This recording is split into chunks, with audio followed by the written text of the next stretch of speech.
Nice to meet you, Charlie. I'm a big fan. I think you're a very beautiful man. I admire you physically. But, no homo. I did have a question. Something I don't find very interesting about you, something I find kind of repulsive, is that I believe you said that the Civil Rights Act was bad and that we shouldn't have that. Okay. Well, thank you. I appreciate that. I don't like you as much as Charlie, though. First of all, what's your name? Sorry. I don't want to be like filmed and stuff. Too late. I'm anonymous, number one. Anonymous guy. Okay. Well, hello. Nice to meet you, anonymous guy. Thank you. Nice to meet you, too. Yeah, I believe in part of the essence of the Civil Rights Act went way too far, way too wide. Oh, how did it go too far? Well, for example, it created an entire civil rights leviathan that gave us affirmative action. Civil rights leviathan? What do you mean? Yeah, so if you can let me finish three words in. Sorry. It allowed the Department of Justice to go after people that have different skin color, a.k.a. white people, and prevent them from getting jobs in college admissions. You have a job. I'm sorry? You have a job.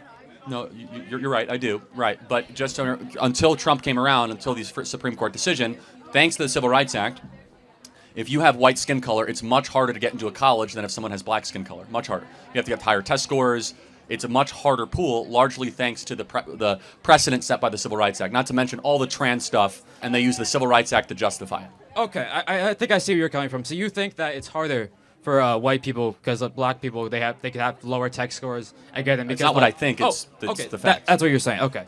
All right. Well, I guess what I would say too. I think perhaps you're familiar with the term equity, right? Where different people have different circumstances. It's which Marxism. leads to different outcomes. I reject Okay. Well, whether you reject it or not, I think it's a prescient concept in this argument.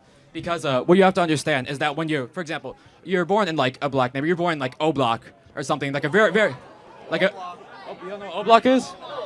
Oh, well, if you're born there, if you're born in a very poor area like that, with like very low economic opportunity, very, very poor schools with very low ratings, where the average test score is much lower, when you're in that environment, you have the whole system up against you, right? So when you say in that kind of circumstance, when you're facing the whole, I guess, leviathan of systemic racism, so would you say that? Sorry, let me just finish it. When you say it's fair to, for example, lower the standard because knowing that their circumstances were like that, perhaps based on what they had, what was presented to them, they had the correct amount of merit to get into a school. Okay, so are you a student here? I'm guessing you are. Oh, yeah, I'm a student here. Are you a pretty good student? Oh, yeah, I would say I'm a good student. I have a pretty high GPA. Okay. Yeah. Can you give your GPA to her because she's a woman of color, please? Oh, well, you want me to give you I mean, I can. Would you be willing to do that? Yeah, sure. You cool with that? Yeah, so, I'm fine. Wait, you mean I want you. Like tell her or like give it to her? By force. Like so we're swapping it. Let me tell you what I'm going to do. By force, white man. Okay, yeah. I'm going to take your GPA. I'm going to give it to a woman of color. Okay. You're cool with that? I mean, yeah, I can just work back up. Like, there's no working back up.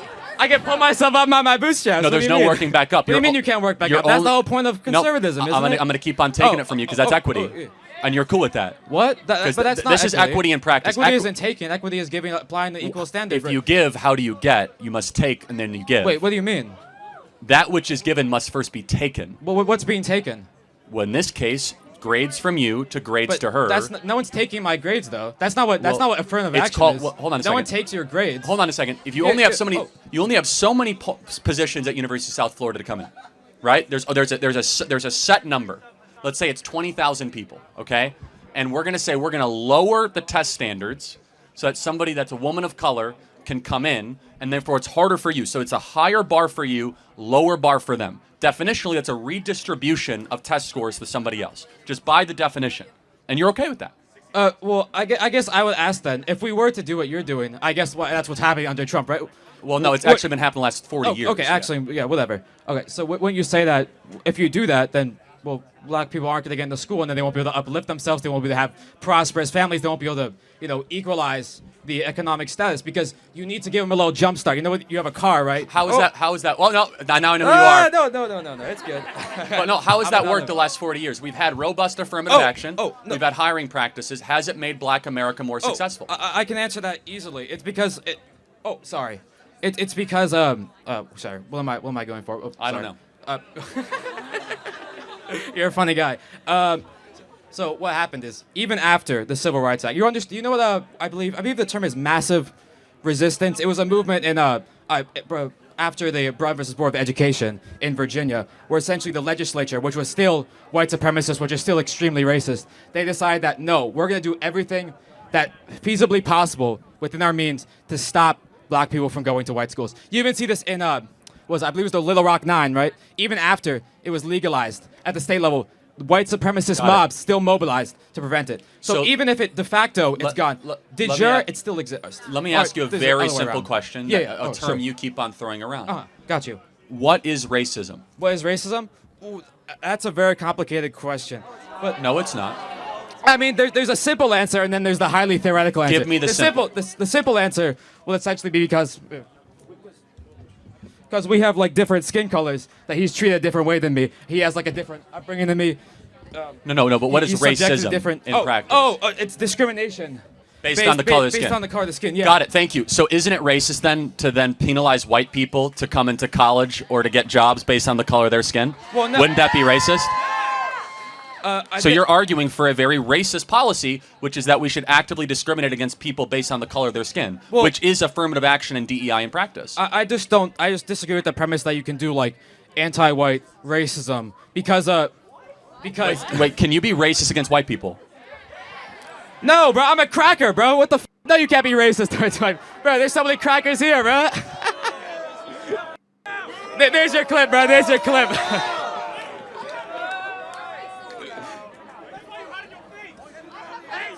Well, what are you gonna do political violence to me, bro? Like, why are you saying that to me? You're making me scared. Okay. So let me tell you what we believe, because you tell us what you believe. Okay. Your worldview is indistinguishable from the KKK. That you want to organize the world based on skin color. We want to organize the world based on merit and character, based on how hard you work, what you bring to the table. I believe it's destructive and wrong to say that people are going to be organized or have their future set based on the color of their skin. I think it's tribalistic. I think it is divisive, and I think it hurts the excellence of a country. You asked a question, well, how are we going to help other communities? You know how you help other communities? Stop pandering to them and start treating them like individuals made in the image of God, not tribes to be organized for political purposes. Okay, so do you think like when Trump is now he's president, now that racism is gone now because Trump is back and we're no longer pandering, right? Do you think that the conditions of black people, do you think O Block is going to become like a much nicer place? Do you think that these very downturned sort of black neighborhoods that have been sort of left behind, do you think they're going to become revitalized now? Is that what you think is going to happen? Yeah, they'll do better for sure. Do you think they're going to do better? Now that we've stopped helping them, they're going to do better. Well, see, that's an interesting thing. Because that seems like contradictory to me, just on basic logic. Well, actually, black Americans under Donald Trump in the first term saw the greatest economic renaissance that they saw since the 1950s. You don't think highest that's due to wage Obama, increases, lowest unemployment, revitalization, amazing investment in their communities, opportunity zones. But that's when we had affirmative action. So wouldn't that be bad? Well, again, we actually got rid of affirmative action now. But it's going to do that it was better. now, but I'm talking about before. Those are unrelated things, though, just to be perfectly clear. They don't seem unrelated to me. Well, affirmative action policies addressing racism. They seem affirmative action is, again... So, I'm sorry, I don't mean to interrupt you. No, you are. That's okay. I'm sorry. Affirmative action is largely federal government hiring practices and the adjacent institutions.